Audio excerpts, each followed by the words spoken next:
आपके चैनल के माध्यम से सारे दर्शकों को मैं धन्यवाद जोहार करना चाहता हूं और विशेषकर आज नामांकन रैली में जो एक उत्साह जो जुनून दिखा भारत आदिवासी पार्टी के हर कार्यकर्ता में, उस जुनून के आधार पे ये तय हो चुका है कि यहाँ पर भारत आदिवासी पार्टी एक तरफा जीत दर्ज करेगी। आपका सवाल था जो गठबंधन को लेके सारे चैनलों पे डिबेट चलती रहती है। हर समय हर चुनाव में अलग अलग स्थितियाँ बनती है। आज राजस्थान के अंदर जैसे आरएलपी ने उस समय गठबंधन किया था, आरएलपी ने हमने भी एक अप्रत्यक्ष रूप से गठबंधन हुआ था। कांग्रेस का कैंडिडेट भी उतरा था और उस समय जो कांग्रेस की स्थिति इस तरह से बनी थी तो उस समय उन्होंने समर्थन दिया था बाहर से हमको। आज भारत आदिवासी पार्टी सलूम्बर सीट पे और हमारी 84 सीट पे स्वतंत्र होकर लड़ रही है। सभी पार्टियां स्वतंत्र होकर लड़ रही है। ये गठबंधन इस देश के लोकतांत्रिक व्यवस्था का एक हिस्सा है, हमें समझना पड़ेगा। राजस्थान का अगर इतिहास उठा के देख लें, आरएलपी अभी स्वतंत्र चुनाव लड़ रही है।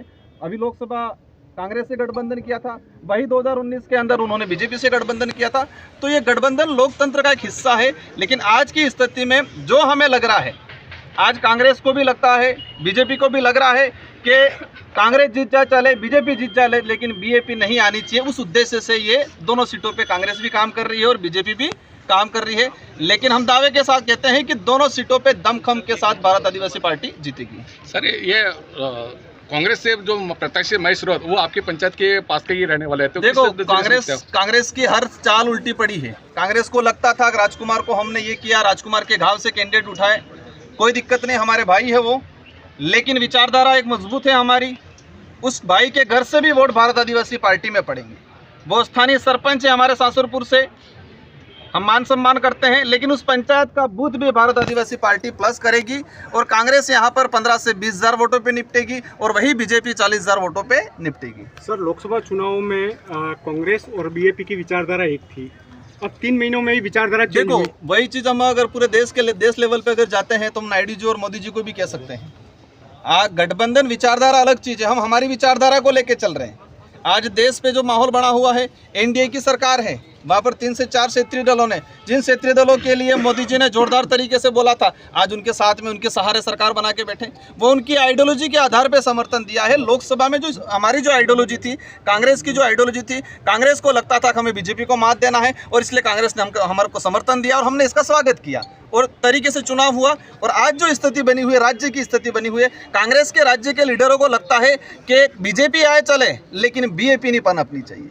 वो समय समय पे परिस्थिति। लेकिन मैं आज कहना चाहूँगा आपके चैनलों के माध्यम से, यहाँ पर एक तरफा 70,000 वोटों से बीएपी ने 2023 के चुनाव में मुझे चुना था यहाँ की जनता ने, और आज वही लीड रहेगी। एक वोट बढ़ेगा लेकिन कम नहीं होगा। दावे के साथ कह सकते हैं कि आपका जो रिकॉर्ड बनाया था आपने, यहाँ पर दोनों ही पार्टियों का अगर मतदान मिला भी ले तो भी आप उनसे जीत रहे थे, तो उस रिकॉर्ड को कायम रखेंगे, तो उसको ध्वस्त करके नया रिकॉर्ड बनाएंगे। बिल्कुल, आपकी पहले वाली लाइन कायम हो जाएगी कि ये रिकॉर्ड कायम होगा, अवश्य कायम होगा, एक संख्या और बढ़ेगी। हाँ, आपका कहना था कि जिस तरह से चुनाव में, जिस तरह से वादों को लेके चुनाव में आए हैं, आज हम लोग जिन मुद्दों को लेके आए हैं, आप कांग्रेस के मुद्दे देख लो, बीजेपी के मुद्दे देख लो, दोनों के मुद्दे हवाई है। एक ही कहते हैं ये करेंगे, वो करेंगे, अमृत देश बनाएंगे, देश को आगे बढ़ाएंगे, ये करेंगे, विश्व गुरु बनाएंगे। लेकिन देश में जो स्थिति बन रही है, हमारा भाई कह रहा था एजुकेशन को लेके, मैं 5 साल विधायक रहा। आज जिस तरह से कांग्रेस बीजेपी के नेता कहते हैं राजकुमार उसका विरोधी, मेरे 5 साल के कार्यकाल में मैंने एक सिंगल कर्मचारी, भले वो किसी भी वर्ग का हो, किसी को मैंने परेशान नहीं किया, किसी भी जाति का, किसी भी वर्ग का हो। कोई भी व्यक्ति मेरे पास आया, हर समाज के व्यक्ति को मैंने फ्री में ट्रांसफ़र कराया। लेकिन आज वही बीजेपी आज पैसों के दम पे ट्रांसफ़र कर रहे हैं, वाल्डनों की पोस्टिंग पैसों के दम पे दे रहे हैं, और आज जिस तरह से कर्मचारियों को परेशान करके भगा रहे हैं, शिक्षण व्यवस्था खराब हो रही है, टीचर लाए और लगाने के बजाय उनको हटाने का काम कर रहे हैं, मेडिकल व्यवस्था तहस-नहस हो गई है। इस क्षेत्र का सबसे बड़ा मुद्दा था कड़ाना का पानी गेजी घाटा तक लाना। मैं दावे के साथ कहता हूं, मैंने ये काम करवाया, ये सैंक्शन करवाया, उसका टेंडर हो गया। लेकिन जैसे भाजपा की सरकार आई, उन्होंने वर्क ऑर्डर देना बंद कर दिया। ये विकास के नाम लेते हैं लेकिन विकास विरोध का काम करते हैं। ये जनता समझ चुकी है। कड़ाना के पानी के लिए इस क्षेत्र की जनता तरस रही है। अगर वो सच में भला चाहते थे, इन 11 महीनों के अंदर कड़ाना का जो वर्क ऑर्डर पेंडिंग है वो वर्क ऑर्डर दे देते। लेकिन जनता को समझ चुका है, घर घर तक हमारा कार्यकर्ता इस बात को लेके जाएंगे, और जिस तरह से उन्होंने कड़ाना प्रोजेक्ट को रोकने का काम किया है, उनको भुगतना पड़ेगा इस चुनाव के अंदर। जी।